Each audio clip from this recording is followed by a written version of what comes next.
Narito ang 30 katotohanan na hindi mo alam tungkol kay dating Pangulong Rodrigo Duterte. Disclaimer, lahat ng aming babanggitin sa video na ito ay mapapanood at mababasa din sa iba't ibang online sites at article. Number 1. Pasaway na teenager. Bilang kapatid ay mahilig daw mang prank si Duterte sa kanyang mga kapatid. Sa mga babae naman ay mahigpit siya sa mga nanliligaw dito at parati silang parang aso at pusa kung mag-away pero nagmamahalan at sinusuportahan pa rin ang isa't isa bilang magkakapatid. Madalas madisiplina ng kanyang ina si Duterte at mas naging sakit pa ng ulo nang mag-high school dahil naging rebelde siya. Hindi siya umaatras sa away at maging ang mga guro at staff sa eskwelahan ay pinasasakit din niya ang ulo. Sa katunayan, 2 beses siyang na-expel kaya 7 taon siyang nagtagal sa high school imbis na 4 na taon lamang. Noong panahong iyon, wala pa kasing K-12. Isa na dito ang Ateneo dahil sa misconduct. Matapos niyang lagyan ng thumbtacks ang upuan ng guro nila na isang pari. Number 2, hindi niya pinangarap na pumasok sa politika. Malay mo someday I will become mayor.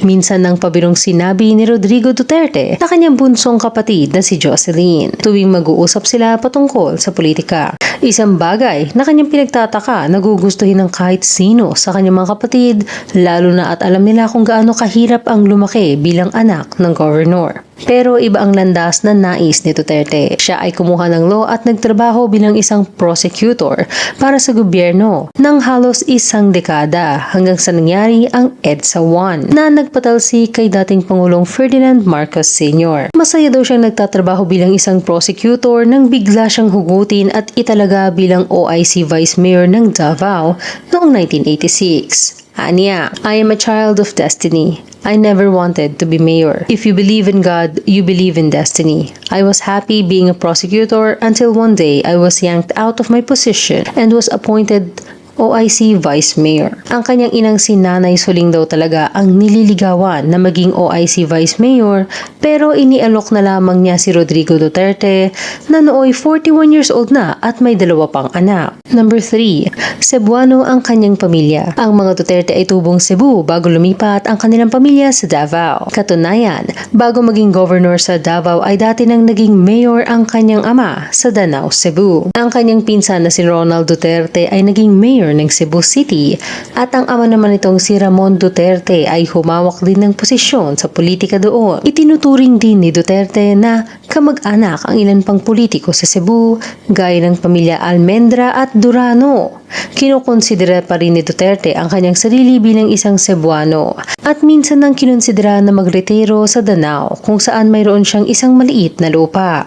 Dahil dito, ilang mga politiko mula Cebu ang sumuporta kay Duterte noong tumakbo siya sa pagkapangulo. Number 4. Paggamit ng bulgar na lengguwahe. Hindi na bago sa karamihan ang pagmumura ni Duterte at makailang beses na din siyang pinakiusapan na iwasan niya ito. Minura daw niya ang dating Pangulo ng Estados Unidos na si Barack Obama. Nangyari ito habang naghahanda sila sa papalapit nilang meeting nang mapag-alaman niyang tatanungin siya nito ukol sa mga extrajudicial na patayan. Komento niyang, huwag kang basta na lamang magtatapon ng mga tanong at pahayag. Mumurahin kita dyan sa talakayan na iyan. Ang nakarating kay Pangulong Barack Obama na sinabi ni Duterte ay siya ay son of a kasunod na babala na huwag siyang makialam sa kampanya kontra ipinagbabawal na bisyo at dapat niya itong irespeto. Sa huli ay nakansela ang kanilang meeting. Pero nilinaw ni Duterte na hindi niya minura si Obama kahit reviewin pa nila ang tape ng kanyang talumpati. Ang PI ay expression lamang daw at ikinadidismaya niya na mali ang interpretasyon ng foreign media dito. Pero lahat ay nang murahin niya maging ang Santo Papa. Bumisita si Pope Francis noong Enero 2015 na nagdulot ng mabigat na trapiko.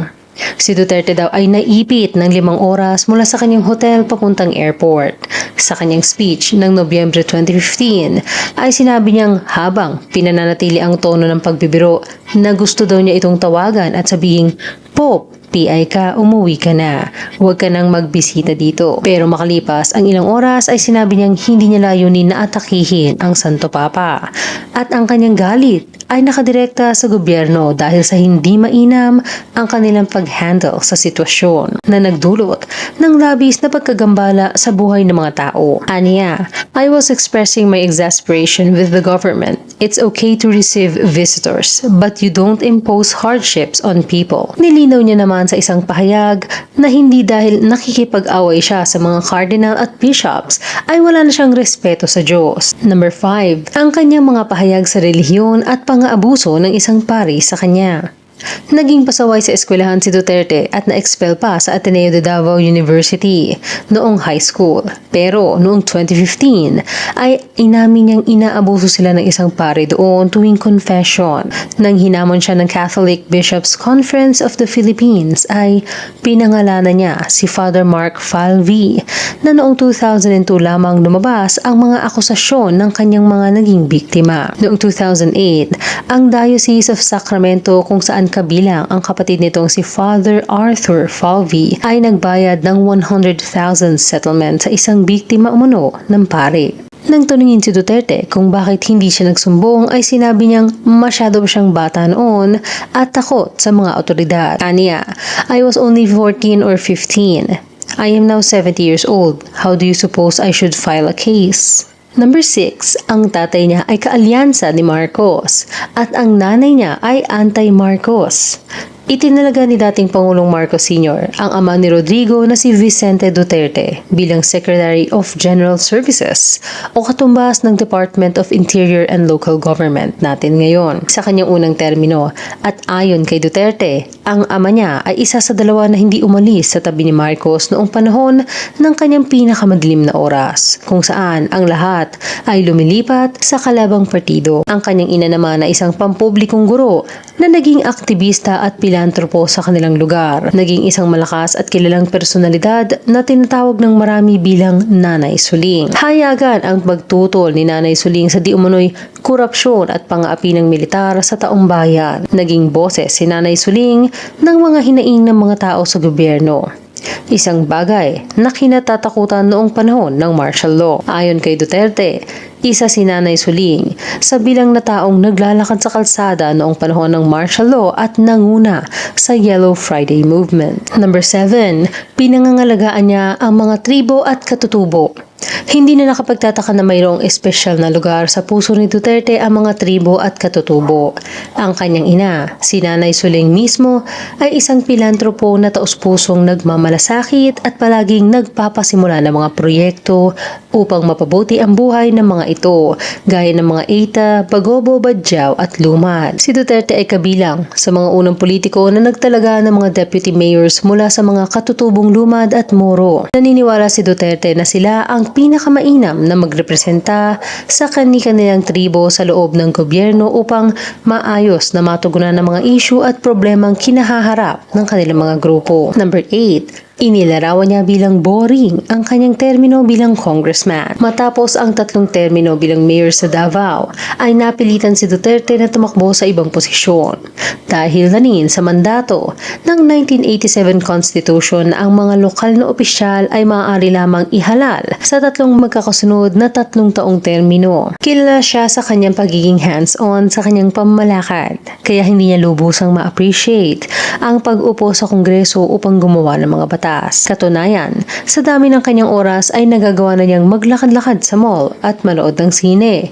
Isang bagay na hindi niya nagawa sa loob ng 30 taon. Number 9, namimigay siya ng mga grocery sa mga pulis upang hindi sila matuksong humingi ng suhol. 2 beses sa isang linggo minamaneho ni Duterte ang kanyang motor sa Davao City upang matiyak na maayos ang lahat. Sa gabi ay iniikutan niya din ang mga presinto upang tiyakin na hindi natutulog sa trabaho ang mga pulis at upang malaman kung sino ang nasa holding cell at bakit.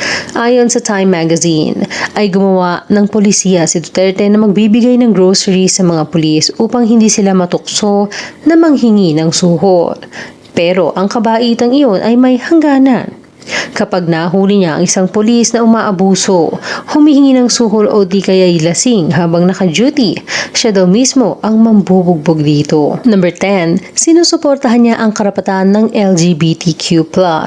Bagamat paminsan-minsan ay ginagamit niya sa hindi magandang o kontrobersyal na pamamaraan ang salitang bakla o bayot, sa kanyang mga kalaban sa politika at ang kanyang pahayag na dati din siyang bakla at ginamot niya ang kanyang sarili sa pamamagitan ng magagandang babae ay isa din siya sa mga bukal sa pagtatanggol sa karapatan nila. Binatikos ni Duterte ang COMELEC noong 2009 dahil sa pag-dismiss nito sa petisyon ng party list na Ang Ladlad upang tumakbo para sa 2010 elections dahil sa immoralidad. Sa isang statement ay sinabi ni Duterte na isang bigotry at prejudice ang naging pahayag ni COMELEC 2nd Division Chairman Nicodemo Ferrer na overrepresented sa Kongreso at maging sa Senado ang mga gays at lesbians. Dagdag pa ni Duterte na magpasalamat sila na hindi siya bakla kundi siya mismo ang mamumuno sa pagpoprotesta. Isa naman sa mga ordinansang ipinasa ni Duterte sa Davao ay ang Anti-Discrimination Ordinance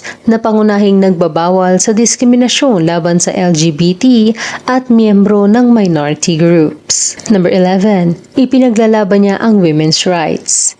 Bagamat sinasabi niyang isa siyang babaero at nagbibiro ng hindi kagandahang bagay, gaya ng binago ng Viagra ang kanyang buhay at patungkol sa ng isang foreigner na dapat ang mayor muna ang nauna. Marami pa ring women's rights activists ang sumusuporta sa kanya dahil sinasabi nilang actions speak louder than words. Sa ilalim ng kanyang administrasyon ay pinirmahan niya ang pagpasa ng ilang batas gaya ng Republic Act 11210 o ang 105 Expanded Maternity Leave Law mula sa dating 60 days lamang na buo ang bayad sa sweldo. Ang Kalusugan at Nutrisyon ng Magnanay Act na nagbibigay ng wastong programa upang pangalagaan ang kalusugan ng ina at bata upang maiwasan ang stunted growth o pagkabansot dahil sa hindi sapat na nutrisyon. Ayon kay Pia Cayetano, isa sa pinaka-prominenteng babae sa politika at bukal na tagapagtanggol sa women's rights ay matagal na niyang kilala si Duterte at hinahangaan niya ang women's-centered programs nito sa Davao. Pero sinabihan niya itong kailangan niyang ayusan ang kanyang pananalita dahil labis nitong nadidistract ang mga tao sa mga nagawa niya. Hands-on daw si Duterte sa mga issue ng pangkababaihan gaya ng pagkuha ng mga abogado para sa mga biktima ng domestic violence kung saan siya mismo ang nagbabayad ng mga legal fees. At ang ikinagulat niya ay ang pagpapaban ni Duterte ng swimsuit competition sa mga beauty pageant sa Davao dahil sinabi nitong nais niyang mabigyan ang talento ng mga kababaihan kaysa ma-objectify sila. Number 12. Nagbabala siya na papatayin ang hanggang 100,000 na kriminal kung siya ay mahahalal na pangulo. Matagal nang usap-usapan ang patungkol sa pagkakasangkot ni Duterte sa di umano'y vigilante group na Davao Squad o DDS na tumapo sa mga kriminal at mga gumagamit at nagbebenta ng ipinagbabawal na bisyo. Pinasimula na ni Duterte ang kanyang kampanya kontra Doga. Ang bilang ng mga napatay sa kampanyang ito ayon sa oposisyon sa Senado ay nasa 20,000 habang sa data naman ng PNP ay nasa mahigit 5,000 lamang sa kanilang police operations at 193,086 naman ang inaresto at mahigit 400,000 ang sumurrender sa Recovery and Wellness Program ng PNP. Number 13. Hinihikayat niya ang mga tulak at gumagamit ng ipinagbabawal na bisyo na sumuko sa pamamagitan ng pagbibigay sa kanila ng pera at kabuhayan. Malayo sa ipinalalabas na siya ay isang berdugo at pag-uugnay sa kanya sa DDS. Naniniwala siyang hindi kamatayan lamang ang solusyon upang labanan ang ipinagbabawal na bisyo. Hinikayat niya noon pang 2003 ang mga may kinalaman dito na sumuko kapalit ng pera at maliit na kabuhayan. Ang pera ay nasa 2,000 na magsisilbing pocket money habang sumasailalim sila sa rehabilitation program. Kimuha si Duterte ng pondo mula sa Peace and Order Fund upang bigyan ng allowance at mapilitan ng mga dependent na sa bisyo na magpa-check ng regular sa doktor. Number 14. Siya ay naging anti-crime consultant ni Pangulong Gloria Macapagal Arroyo. Kilala si Duterte na nagbalik ng law and order sa Davao na dating kilala bilang crime capital ng Pilipinas noong 1980s. Isa sa mga nakapansin sa kanyang nagawa ay si dating Pangulong Gloria Macapagal Arroyo na naisana na siya ang mamuno sa isang anti-terror task force upang ibalik ang kapayapaan at kaayusan sa bansa. Pero mas pinili ni Duterte na maging advisor o consultant na lamang dahil ayaw niyang mapabayaan ang kanyang trabaho bilang mayor sa Davao. Number 15. Pinakamatandang naging Pangulo. 71 years old na si Duterte nang siya ay inagurahan bilang Pangulo ng Pilipinas noong ika-30 ng Hunyo. Pero hindi lamang ito ang isa sa kanyang mga firsts. Siya ang unang mayor na lumaktaw ng kanyang posisyon papuntang pagkapangulo. Siya ang unang taga Mindanao na naihalal bilang Pangulo. Siya ang pinakaunang lawyer na hindi kabilang sa top-notcher na naging Pangulo. Sapat lamang ang grado niya upang makapasa sa bar exam. Siya din ang pinakaunang local politician noong 2013 na pumunta sa Tacloban matapos itong masalanta ng Super Typhoon Yolanda. Agad siyang nagdala ng nasa 8 million na halaga ng relief goods pati na rin rescue at medical teams. Nagbigay din siya ng kabuoang 18 million na financial assistance para sa mga biktima ng lindol sa Bohol at Cebu. Hanggang dito na lang. Abangan sa part 2 ang number 16 to 30. Kayo, anong masasabi niyo sa kasaysayan ni Pangulong Rodrigo Duterte? I-comment lamang ang inyong opinion sa ibaba. Salamat sa pakikinig. Huwag kalimutang mag-subscribe sa aming channel at i-click na rin ang notification bell. Hanggang sa muli.